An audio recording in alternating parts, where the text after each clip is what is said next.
Welcome back everyone. The topic we are going to discuss in this video is endometrial hyperplasia. Now starting with the definition of endometrial hyperplasia. So it is defined as abnormal proliferation of endometrial glands relative to stroma, which results in an increased gland to stroma ratio.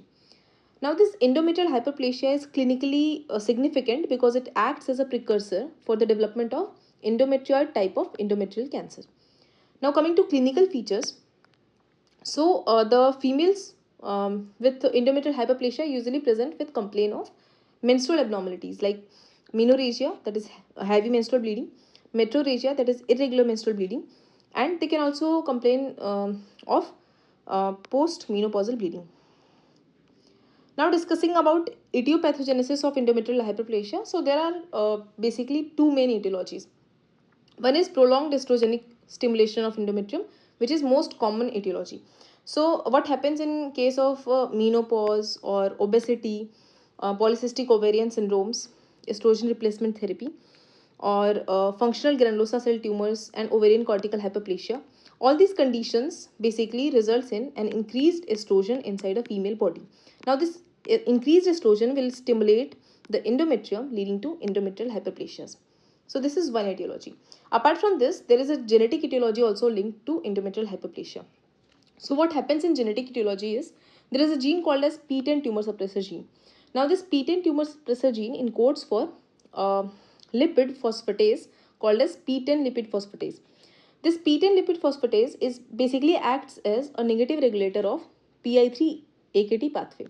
Now what happens in patients of endometrial hyperplasia, there is inactivating mutation in this P10 tumor suppressor gene. So there will be less formation of this lipid phosphatase P10, resulting in loss of negative regulation of this PI3 AKT pathway, causing overactivity of this PI3 AKT pathway. Now overactivity of the PI3 AKT pathway results in increased expression of this estrogen dependent genes, leading to endometrial hyperplasia. So this is all about the etiology. Now coming to morphological features of the endometrial hyperplasia. So World Health Organization has classified this endometrial hyperplasias into two types based upon the morphology. So there are typical hyperplasias and there are atypical hyperplasias.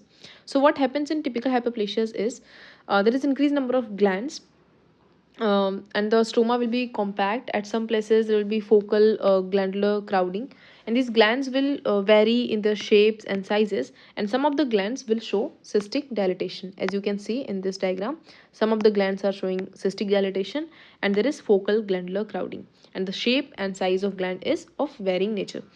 Now in atypical hyperplasia, again the glands will be increased in number and the stroma will be compact, but the glands will also exhibit some structural complexities, like the lining cells of the gland will exhibit nuclear atypia, and there will be loss of perpendicular orientation of these lining cells to their basement membrane. Now whenever a patient is presenting to you with endometrial hyperplasia, it is very important to know whether the endometrial hyperplasia is of typical type or it is of atypical type. Why? Because the risk of progression into endometrial carcinoma varies. Like typical hyperplasias, they rarely progress to adenocarcinoma.